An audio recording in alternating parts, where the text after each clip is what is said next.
The Egyptian president arrives in Saudi Arabia.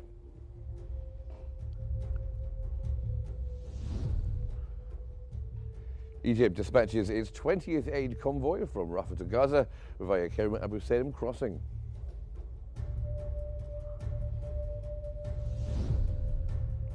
And Prime Minister Madbouli expresses appreciation for the close relations binding Egypt and Japan.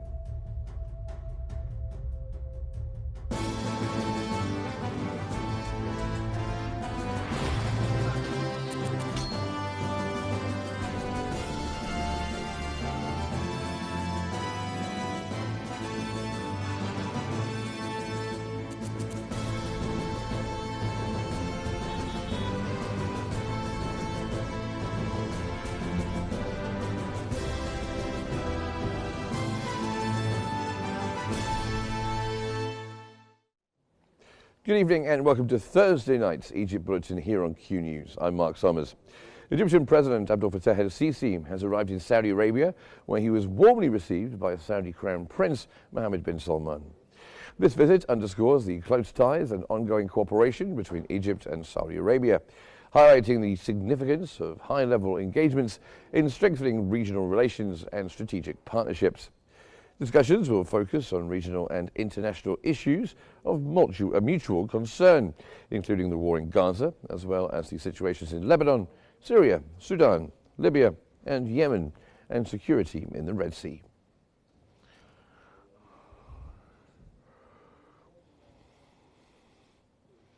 Now joining us from Cairo, the editor-in-chief of Al Shuruq newspaper and Egyptian Senator Ahmed al-Din Hussein. Thank you very much for being here with us. So what is your view, what is your take on President al-Sisi's visit to Saudi Arabia, especially at this very, very sensitive time?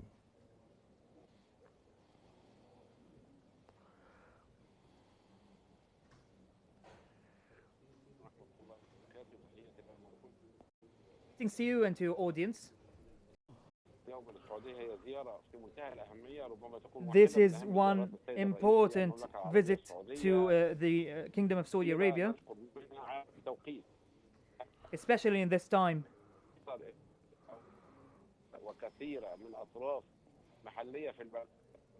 أنا مش سامع الضيف يا جماعة.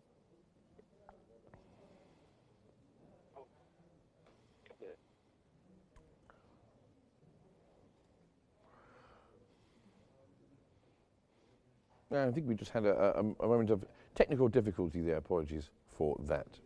Now, the Egyptian president and the Greek prime minister have strongly condemned any forced displacement of the Palestinians from their land. During a phone call, they discussed Egypt's intensive efforts to reach a ceasefire agreement in Gaza. Their talks focused on facilitating the entry of humanitarian aid into Gaza and securing the release of detainees. They emphasized the urgent need to begin rebuilding Gaza immediately after a ceasefire is achieved. Also, they agreed that the only path to regional stability is through establishing an independent Palestinian state based on the two-state solution principle. Their conversation highlighted shared commitment to peace and humanitarian support in the region.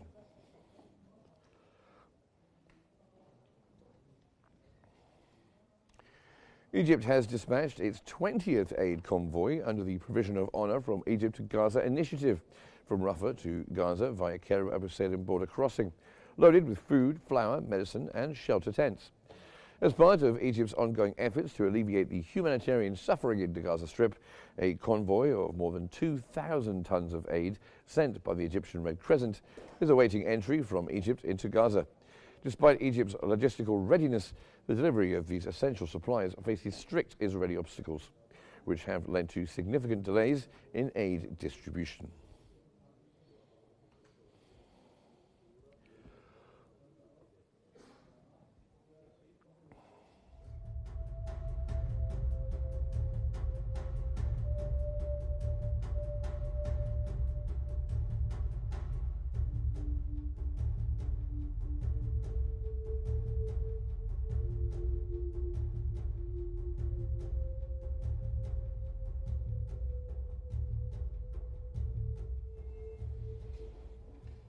Now, I think we can go back to our guest, Ahmed al-Din Hussein, who is the editor-in-chief of Al Shuruk newspaper and also an Egyptian senator as well. Apologies that we lost you a few moments ago. Let me just ask you that first question again. We didn't really get your answer of what you make, especially at this very sensitive time of President Sisi's visit to Saudi Arabia.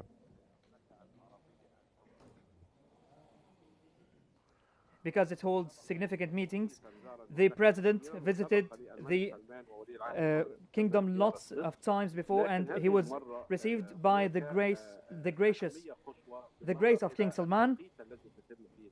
Especially this one holds a significance because of the timing of the visit. There is a cooperation, a solid cooperation between Egypt and Saudi Arabia in lots of fields.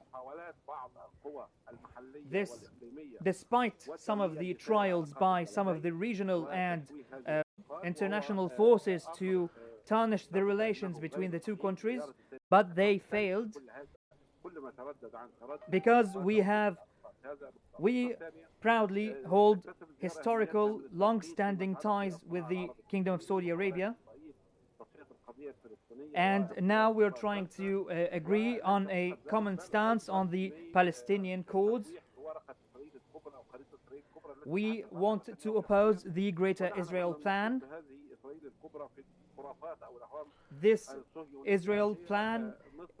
Great Israel Plan is dependent on fallacies and superstitions.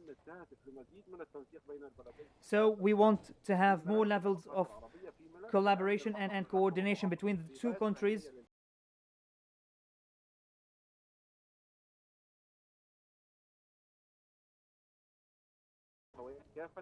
On more than one level, economically and historically. So I think this visit, which happened today, is very important, and it is deemed as a reply to all those who were promoting that the relations became severed or tarnished.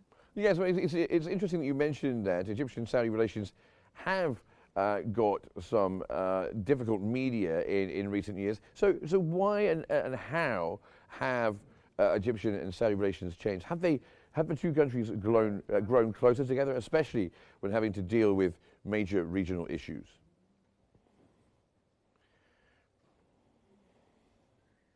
I said that there are those who try to say and promote that there is a disagreement between Egypt and Saudi Arabia, and that is not true.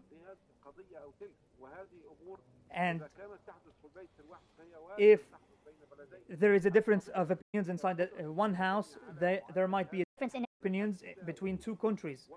But this doesn't necessarily mean that they have problems. And this visit is a clear proof that the historical ties stand firm between Egypt and Saudi Arabia. So all those who betted on tarnishing the relations between the two countries have failed. Yes, and you can see the warm greetings President El-Sisi is receiving in Saudi Arabia. Do you think a meeting between President El-Sisi and the Saudi Crown Prince could contribute to resolving the current terrible situation in the Gaza Strip caused by Israel?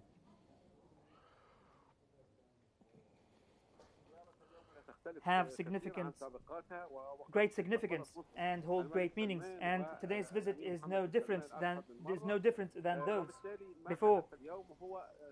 So what happened today is a continuation of the visits going back and forth between the leaders of the two countries.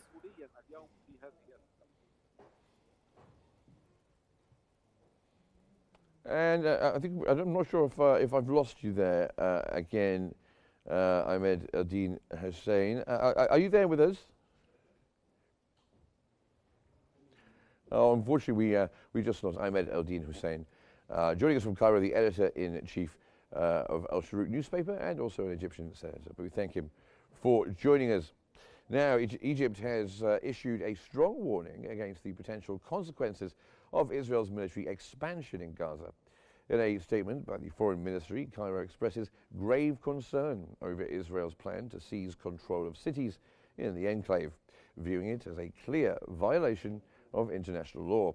The statement condemns Israel's escalating policies and ongoing systematic crimes against civilians, which it believes will destabilize the entire region.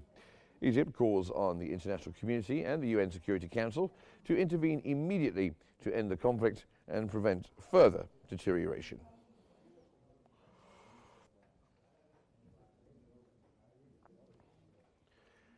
Now, Egypt's Foreign Minister Badr Abdul Ati has held extensive talks with his African counterparts from Sudan, South Sudan, Djibouti, Uganda, Kenya and Somalia to strengthen bilateral and regional cooperation. Discussions focused on boosting economic and trade and investment ties, supporting Nile Basin development and enhancing African unity against shared challenges. He emphasized the existential importance of water security, adherence to international law regarding shared resources, and rejected unilateral actions in the Eastern Nile, advocating consensus among those states.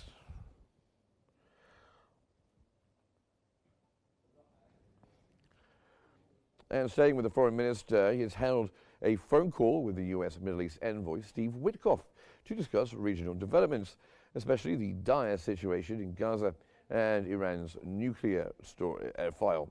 Abdul Ati emphasized the urgent need for Israel to accept the U.S. brokered ceasefire proposal following Hamas's approval to end the prolonged conflict, protect detainees, and ensure sufficient aid to Palestinians.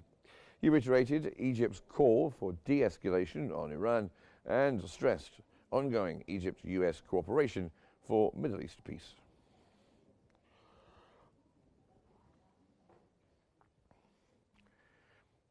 Meanwhile, the Arab League's Assistant Secretary General, Hassan Zaki, has affirmed full Arab support for Lebanon amid the escalating tensions with Israel.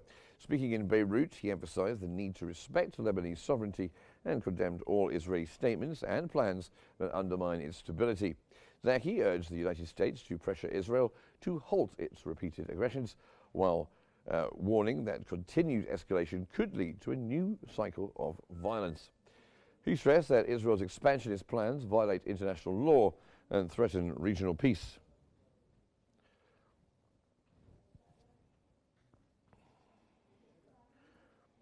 Egypt's Prime Minister Mustafa Madbouli has voiced his appreciation for the close relations between Egypt and Japan in various fields, including health, culture, infrastructure, transport and education. During his meeting with JICA's president, Tanaka, Prime Minister said that the scale of cooperation and support for Japan provides for Egypt's development and is highly valued and appreciated by the Egyptian side. Madbouli pointed out that the important cooperation with Japan in the educational domain through the establishment of Japanese schools in Egypt, which now number 69.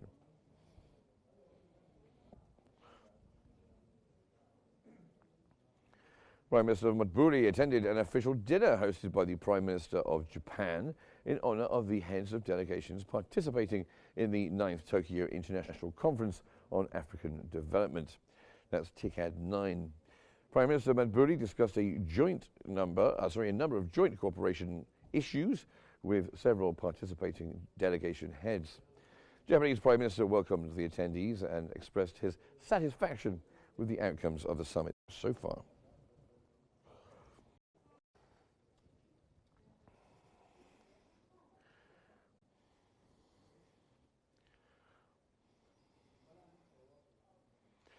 Now, the Education Minister, Mohammed Abdul Latif, has signed a series of MoUs with Japanese education institutions during his participation in the 9th Tokyo International Conference on African Development. Abdul Latif signed an MoU with SPRIX to develop mathematics and for grades 1 to 12 based on the Japanese model to enhance core academic skills. He also signed a protocol with Casio Middle East to train preparatory school math teachers on user guide for calculator applications, boosting teaching and student performance.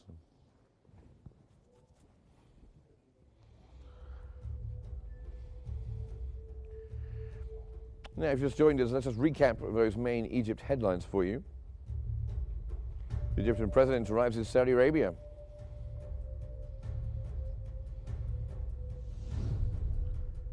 Egypt has dispatched its 20th aid convoy from Rafah to Gaza via the Cairo Abu Salem border crossing.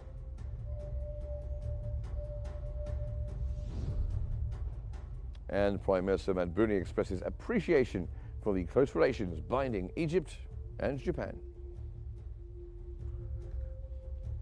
That's all for now. Remember to stay updated by following Qnews for the latest developments.